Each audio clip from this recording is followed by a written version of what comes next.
레위기 15장 19절부터 33절까지 돌아가면서 한 절씩 읽겠습니다. 어떤 여인이 유출을 하되 그의 몸에 그의 유출이 피이면 이레 동안 불결하니 그를 만지는 자마다 저녁까지 부정할 것이요.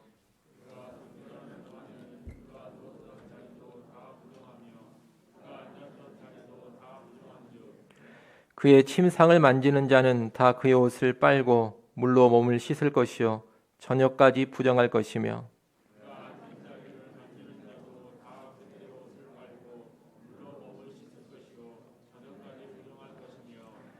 그의 침상 위에나 그가 앉은 자리 위에 있는 것을 만지는 모든 자도 저녁까지 부정할 것이며,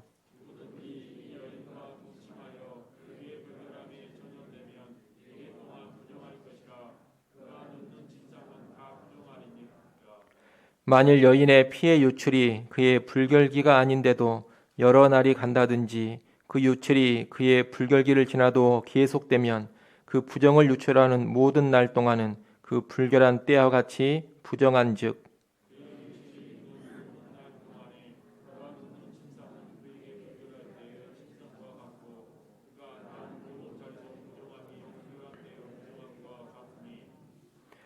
그것들을 만지는 자는 다 부정한즉 그의 옷을 빨고 물로 몸을 씻을 것이며 저녁까지 부정할 것이요.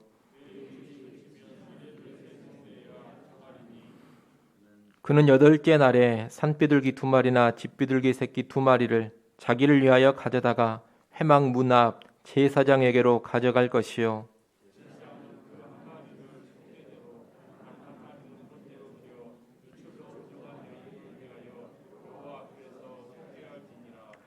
너희는 이와 같이 이스라엘 자손이 그들의 부정에서 떠나게 하여 그들 가운데 있는 내 성막을 그들이 더럽히고 그들이 부정한 중에서 죽지 않도록 할지니라.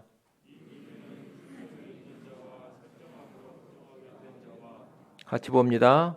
불결기에 앓는 여인과 유출병이 있는 남녀와 그리고 불결한 여인과 동침한 자에 대한 것이니라. 아멘. 레위기 15장은 남자와 여자의 유출에 관한 정결 규례를 다루고 있습니다. 우리가 지난주에 본 말씀에서는 남자의 유출에 관한 규례를 다뤘습니다. 오늘 우리가 읽은 본문은 일단 여자의 유출에 관한 정결 규례를 다루고 있습니다.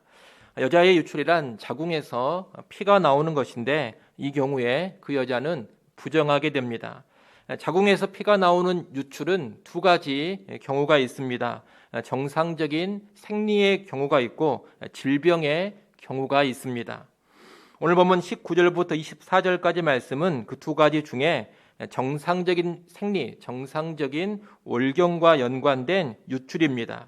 일단 생리가 발생하게 되면 생리를 하는 여인은 7일간 부정하게 됩니다.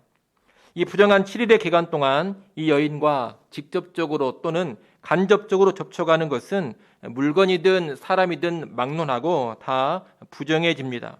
우리가 지난 시간에 남자의 유출에서도 이런 규례를 봤는데 남자의 유출과 똑같이 부정이 전염되는 것입니다.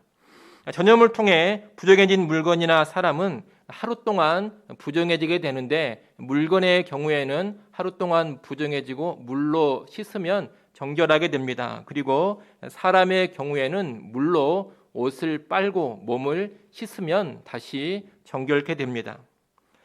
24절 말씀은 생리 중에 있는 여인과 동침할 경우에 동침한 그 남자도 7일간 부정해진다는 규례입니다. 일반적인 접촉은 하루 동안 부정해지는데 생리 중에 있는 부정한 여인과 동침을 하게 되면 7일간 부정하게 된다는 겁니다. 참고로 우리가 하나 알아야 할 것은 오늘 본문 24절에서 말하고 있는 이 생리 중의 여인과 동침하는 일은 부지 중에 이루어지는 동침이라는 겁니다. 다시 말하면 남자와 여자가 모르고 생리 기간인 줄 모르고 동침했다가 동침 도중에 생리가 발생하는 경우다. 이렇게 24절을 이해하면 되겠습니다. 만약 이렇게 부지 중에 동침하는 것이 아니고 남자와 여자가 생리 중에 있다는 것을 분명히 알면서도 동침할 경우에는 남자와 여자 2사람 다 백성 중에서 끊어지는 형벌을 당하게 됩니다. 레위기 20장으로 한번 가보겠습니다. 레위기 20장 18절 말씀을 한번 보겠습니다.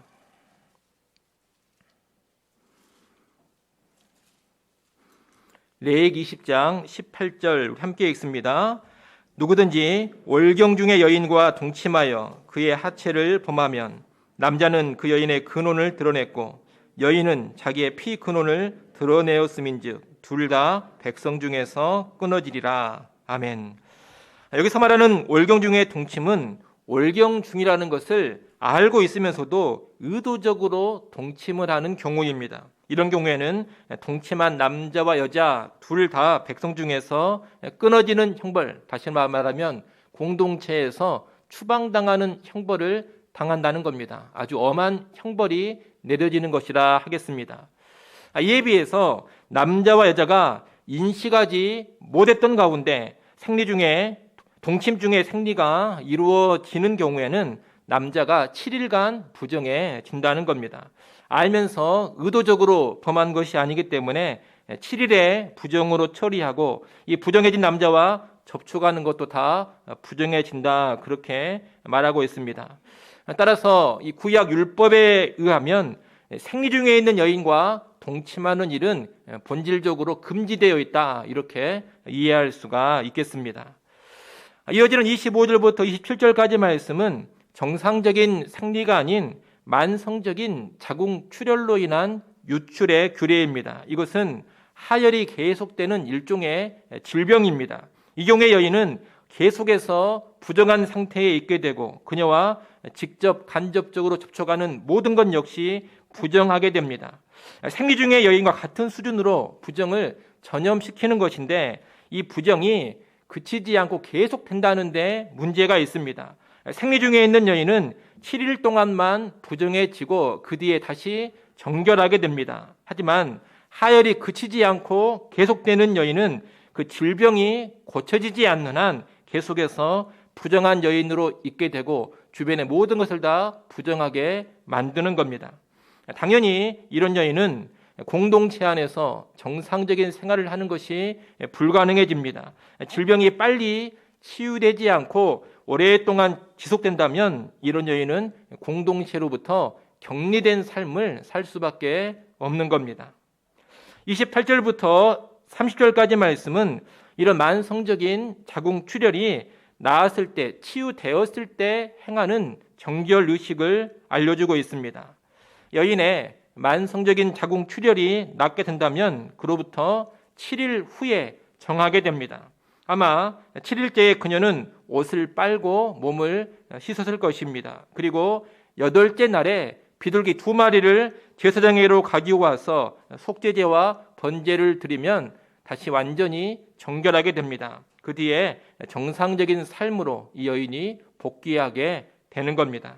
만성적인 유출병에 걸렸던 남자가 나은 후에 행하는 정결의식과 똑같은 정결의식을 만성 출혈로 부정해진 여인이 나은 후에 행한다 하겠습니다. 이상의 내용이 생리라든가 만성적인 자궁 출혈로 인한 여인의 유출에 관한 규례인데 우리가 이 규례를 통해서 몇 가지를 배워볼 수가 있겠습니다. 첫째는 개인적이고 은밀한 영역까지 하나님 말씀이 규제하고 통제해야 한다는 겁니다.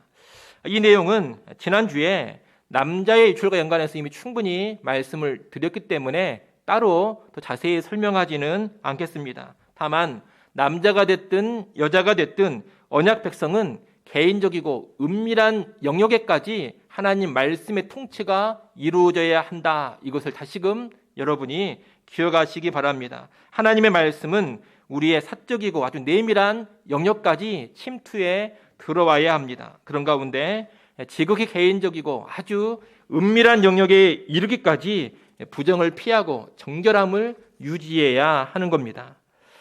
오늘 규례에서 둘째로 배울 수 있는 것은 성에는 절제가 필요하다는 겁니다. 성적인 일에 절제가 필요하다.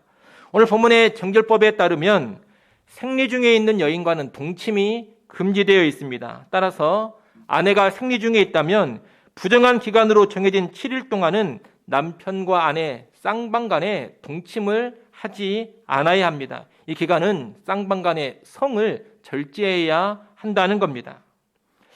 여러분, 이 성이라는 것은 하나님이 주신 축복임에 분명합니다. 하나님이 허락하신 결혼관계 안에서 마음껏 향유할 수 있는 복이 성적인 축복입니다. 그렇기 때문에 성을 죄악시한다든가 남자 여자가 동침하지 않는 것이 더 거룩한 것이다, 이런 생각을 하면 안 됩니다. 금욕주의에 빠져서는 안 된다는 겁니다. 하지만 이 성이라는 것은 얼마든지 타락할 수가 있는 것이고 오용될 수 있고 남용될 수 있습니다. 성은 본질상 축복과 기쁨이지만 성적인 욕구와 성적인 욕망을 제대로 제어하지 않는다면 큰 문제를 일으킬 수가 있다는 겁니다. 그렇기 때문에 성과 연관해서 언약 백성은 반드시 뭘 배워야 하느냐? 절제라는 것을 배워야 합니다. 오늘 본문의 정결법을 따르면 여인의 생리 기간이 되면 동침이 금지되면서 자연스럽게 절제하는 법을 훈련해 가게 됩니다. 성적인 욕구가 있다고 해서 그대로 다 성욕을 분출해 버리는 것이 아니라 제어해야 할 때는 제어하는 법, 절제하는 법을 배워가게 된다는 겁니다. 이렇게 금욕주의에 빠지지 않으면서도 절제할 줄 아는 것, 이것이 성과 연관된 올바른 태도라, 그렇게 말할 수가 있겠습니다. 오늘날은 신약시대이기 때문에 본문의 이 정결법 규례를 문자 그대로 지킬 것은 아닙니다. 우리가 뒤에서도 자세히 살펴보겠습니다만 예수 그리스도의 구속사역 이후에는 이 정결법의 문자적 준수는 다 폐지가 되었습니다. 그렇기 때문에 신약시대에 생리 중에 동침한 일은 부정하다, 생리 중에 부부가 동침을 했으면 부정해진 것이요, 죄를 범한 것이요, 회개를 해야 한다, 이런 식의 생각을 하시면 안 됩니다. 이런 규례는 신약시대에 폐지되었고 더 이상 아무런 문자적 효력이 없기 때문입니다. 하지만 성과 연관해서 절제가 있어야 한다는 것은 우리가 구약이나 신약이나 변함없이 기억해야 될 교훈이라 하겠습니다. 여러분, 절제라는 것은 성령의 열매 가운데 하나입니다. 욕망이라든가 어떤 욕구 자체가 악은 아니지만 절제가 없는 욕망과 욕구는 반드시 우리를 부정하게 만들어버리고 범죄하게 하는 통로의 역할을 할 수가 있습니다.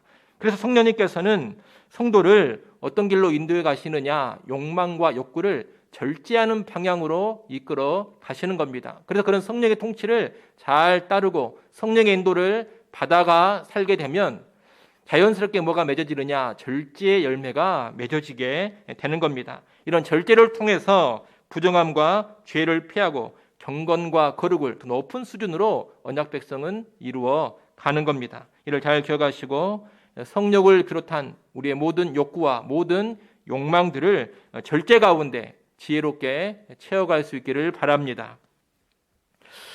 오늘 규례를 통해 세 번째 우리가 배울 수 있는 것은 이 여인의 유출에 관한 규례가 여인을 보호해주는 그런 측면이 있다는 겁니다. 여인을 보호해주는 측면이 있다.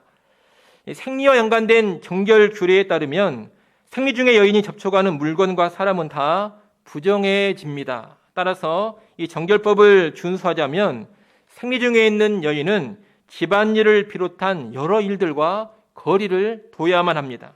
무엇을 만지면 바로 부정하게 되니 집안일을 할 수가 없습니다. 음식을 만들어서도 안 되고 설거지를 해서도 안 되는 겁니다. 또 다른 사람과 접촉을 해서도 안 되고 남편과 동침을 해서도 안 됩니다.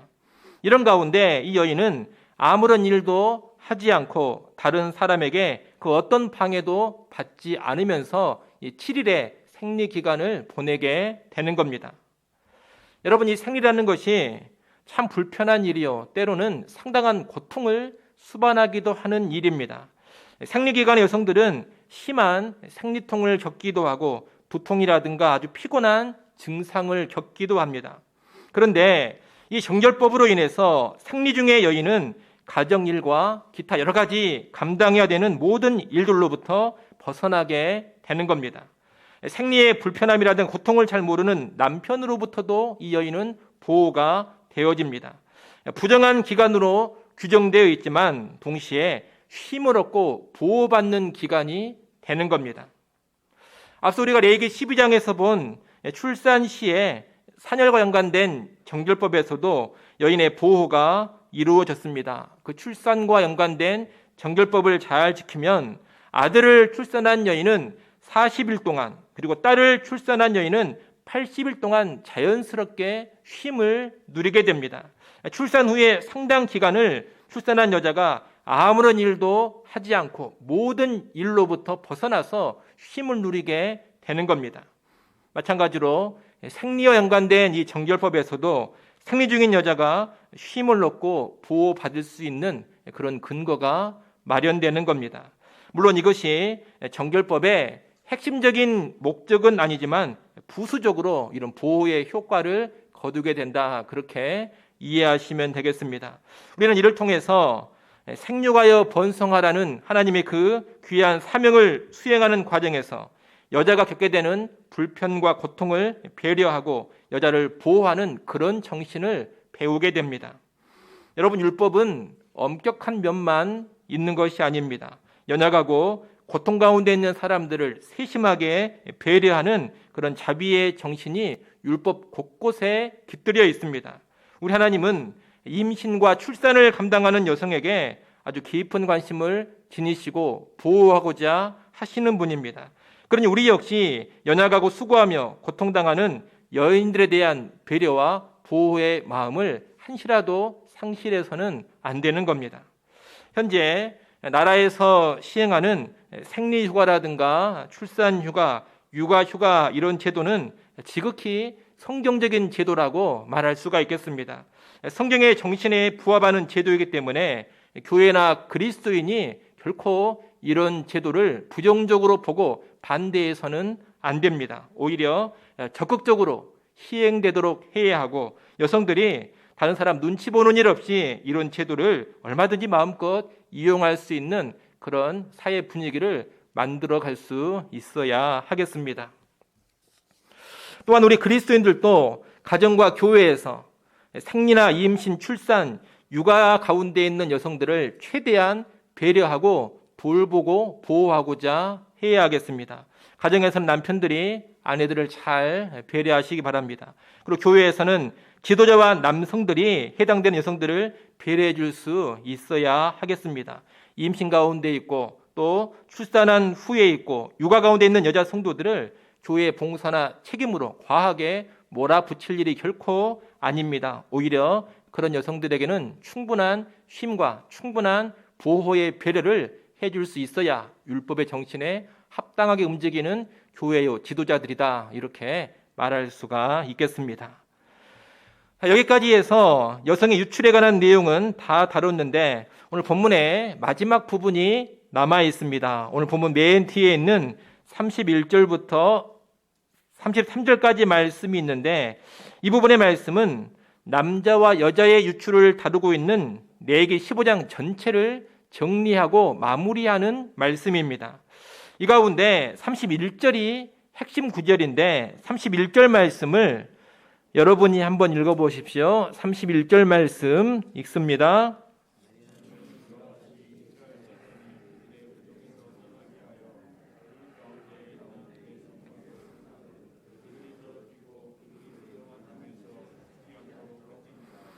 아멘. 이 31절 말씀은 레위기 15장에 기록되어 있는 유출에 관한 정결법의 근본 목적을 알려주는 것입니다. 그 목적은 뭐냐? 거룩입니다. 지금 이스라엘 진 가운데는 뭐가 있느냐? 성막이 세워져 있습니다. 그리고 거룩하신 여호와 하나님께서 그 성막 가운데 임재에 계십니다. 그렇기 때문에 하나님의 임재가 있는 성막, 그리고 하나님의 임재가 있는 이스라엘 백성의 진 가운데에는 부정함이 있어서는 안 되는 겁니다. 특별히 이 부정한 사람들이 하나님의 성막에 함부로 나와서는 안 됩니다.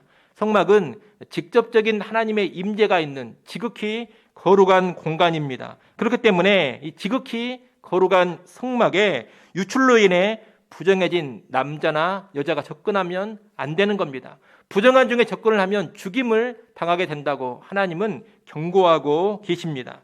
부정한 사람이 접근하면 성막의 거룩이 손상됩니다. 그로 인해 거룩을 손상시킨 자는 그에 대한 형벌로 죽임을 당하는 겁니다. 부정함을 가지고 하나님의 거룩을 훼손하니 죽임을 당한다. 이것이 31절에서 가르쳐주고 있는 엄한 거룩의 규례인 것입니다. 실로 하나님은 지극히 거룩한 하나님이시기 때문에 부정함을 가지고서는 결코 그분 앞에 설 수가 없는 겁니다. 이 31절은 15장의 유출에 관한 정결법의 목적을 말해주는 것이지만 넓게 본다면 이 목적은 모든 정결법에 다 해당된다, 그렇게 말할 수 있겠습니다. 우리가 레위기 11장에서부터 15장에 이르기까지 계속해서 정결법을 받습니다. 레위기 11장에서는 음식에 관한 정결법을 받습니다. 어떤 음식이 정결하고 어떤 음식이 부정한가, 이것을 다루면서 언약 백성은 정결한 음식만 먹어야 한다. 이것이 레위기 11장입니다. 레위기 12장에서는 출산에 관한 정결법을 받습니다. 그리고 레위기 13장, 14장에서는 짜라트에 관한 여러 가지 규례들을 우리가 받습니다. 그 규례들의 목적이 다 뭐냐? 거룩입니다. 부정함으로 인해서 하나님의 거룩을 손상시키지 않도록, 부정한 가운데 거룩하신 하나님이 계신 성소, 성막에 함부로 나오지 않도록 하기 위해 이런 다양한 정결법을 하나님께서 주신 겁니다. 그런데 신약 시대에는 이 모든 정결법이 다 폐지되었습니다. 다시 말하면 이 정결법 규례에 따라서 우리의 정함, 우리의 부정함이 좌우되지 않는다는 겁니다. 신약 시대에 우리의 정함과 부정함은 정결법에 의해서 좌우되는 것이 아니라 예수 그리스도로 인해서만 좌우됩니다. 이것을 잘 보여주는 것이 복음서에 등장하는 나병 환자 치유라든가 혈루증 걸린 여인의 치유 사건들입니다. 마태복음, 마가복음, 누가복음 이 세 복음서 모두에 보면 12년간 혈루증 걸린 여인의 치유 기사가 나오고 있습니다. 그 여인에 해당되는 것이 오늘 본문에 기록된 여자의 만성적인 유출로 인한 규례입니다. 그 여인은 12년 동안 계속된 자궁의 하혈로 인해서 부정하게 된 여자였던 겁니다. 그녀가 만지는 것은 다 부정해집니다. 그녀가 만진 것을 만진 사람도 부정해집니다. 아주 심각하게 부정한 여인입니다. 또한 여인은 성소에 갈 수 있겠습니까? 없겠습니까? 하나님 계신 성소에 혈루증 걸린 여인은 나갈 수가 없습니다. 레위기 정결법에 따르면 부정한 여인이기 때문에 성소에 나가면 이 여인은 바로 죽임을 당하게 되어 있습니다. 절대로 하나님 앞에 설 수 없는 겁니다. 그런데 이런 그녀가 예수님을 만졌을 때 무슨 일이 일어났습니까? 오늘 본문에 유출에 관한 정결법에 따르면 예수님이 부정해져야 합니다. 하지만 복음서에 보면 예수님이 부정해지지 않았습니다. 예수님을 만지자 오히려 그녀의 혈루증이 나아버렸습니다. 그녀의 혈루증이 나았다는 말은 그녀의 부정의 문제가 해결되었음을 의미합니다. 이를 통해서 우리는 뭘 배우게 되느냐?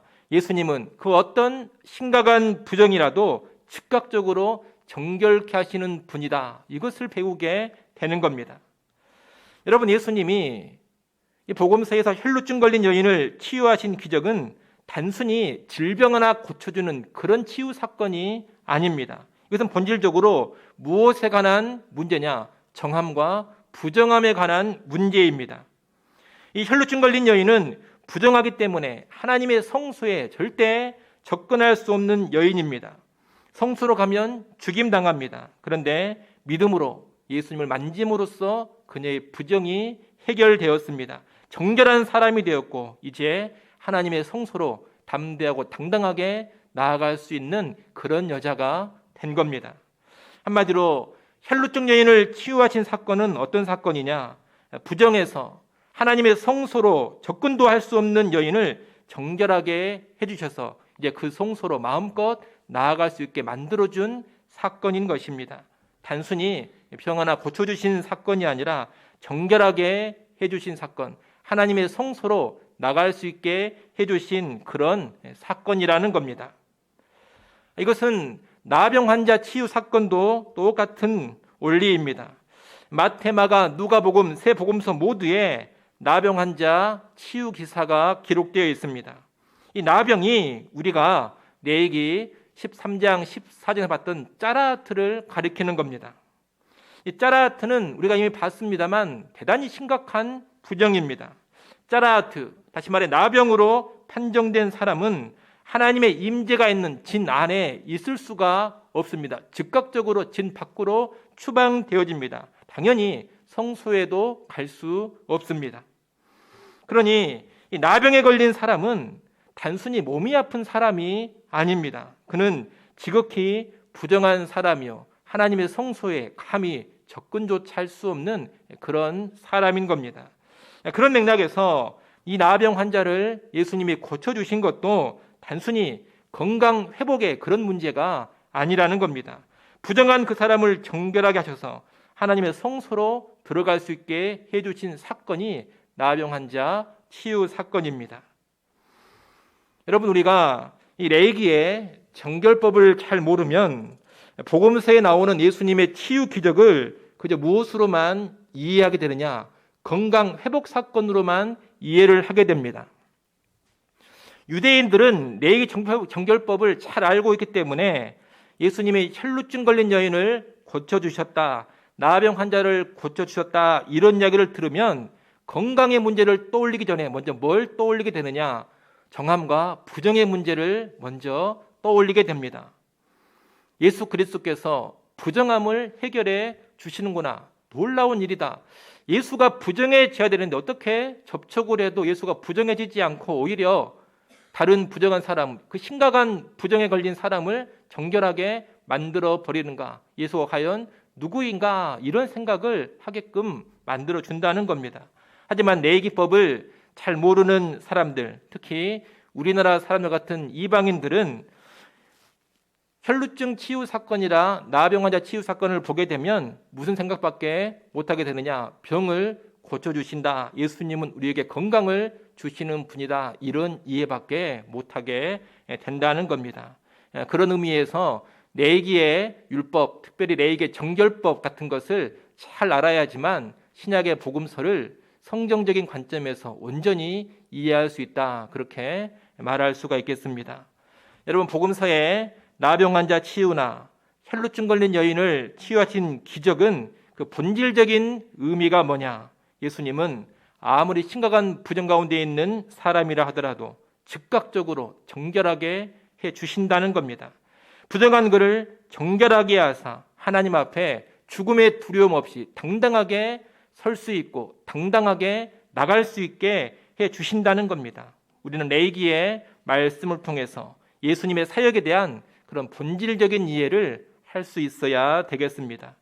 이 예수님은 궁극적으로 십자가를 통해서 모든 부정, 모든 죄를 사하십니다. 그리고 그 어떤 부정한 자, 그 어떤 죄인이라 하더라도 예수를 믿기만 하면 깨끗해지고 거룩하신 하나님 앞에 나갈 수 있게 해 주십니다. 이것이 신약에서 말하는 복음입니다. 이와 연관해서 에베소서의 두 구절 말씀을 잠깐 한번 보겠습니다. 에베소서 1장 7절 말씀을 먼저 한번 보겠습니다. 에베소서 1장 7절입니다.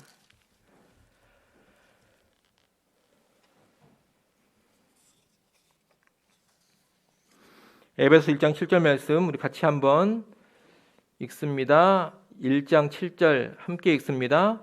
우리는 그리스도 안에서 그의 은혜의 풍성함을 따라 그의 피로 말미암아 속량 곧 죄 사함을 받았느니라. 아멘. 한 구절 더 보겠습니다. 에베소서 3장 12절 말씀입니다. 에베소서 3장 12절. 에베소서 3장 12절 또 같이 읽습니다. 우리가 그 안에서 그를 믿음으로 말미암아 담대함과 확신을 가지고 하나님께 나아감을 얻느니라. 아멘.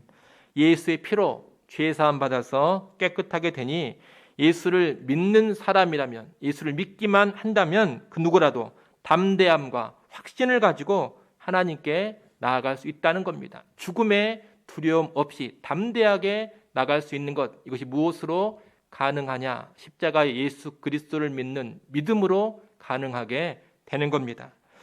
그래서 이제 예수 그리스도의 십자가의 죽으심과 부활 후에는 더 이상 내게 정결법의 근거에서 사람의 정함과 부정을 이야기하지 않습니다.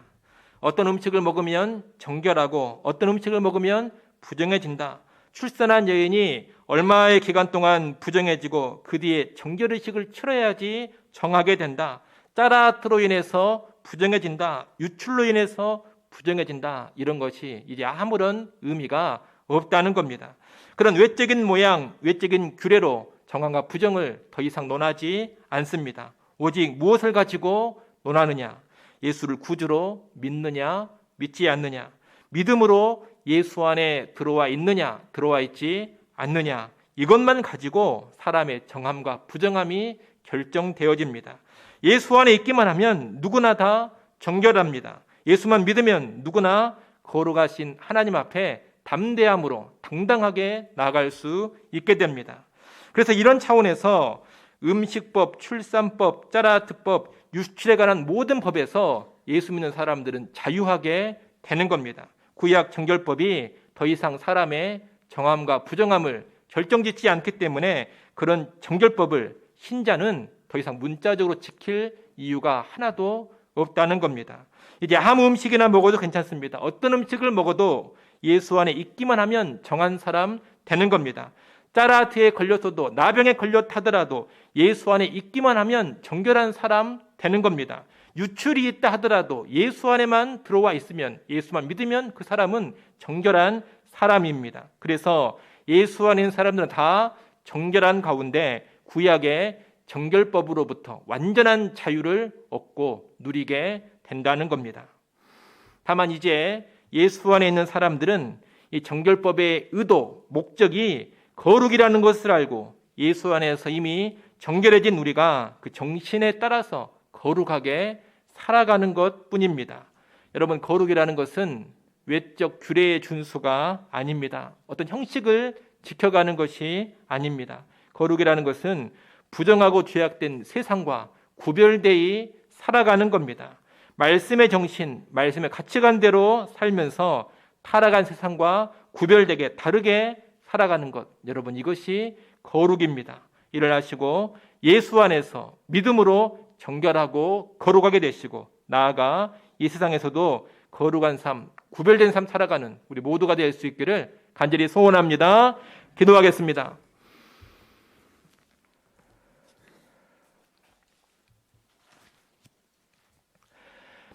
하나님 아버지, 여자의 유출에 관한 규례를 살펴봤습니다. 또 정결법의 목적에 관하여서 살펴봤습니다. 우리 삶의 개인적이고 은밀한 영역까지 정결함을 추구하게 하시고 성을 감사함으로 받되 절제할 줄 알게 하시고 임신과 출산 역할을 감당하는 여성들을 우리가 귀히 여기며 배려하고 보호할 줄 알게 하여 주시옵소서. 또한 유출법을 비롯한 모든 정결법이 예수 그리스도 안에서 성취되었음을 알고 예수 믿어 정결함과 제사 먹게 하시고 예수 믿음으로 거룩하신 하나님 앞에 담대함으로 서게 하여 주시옵소서. 율법에서 자유화돼 율법의 목적인 거룩의 삶을 지속적으로 추구하게 하여 주시옵소서. 예수님의 이름으로 기도드리옵나이다. 아멘.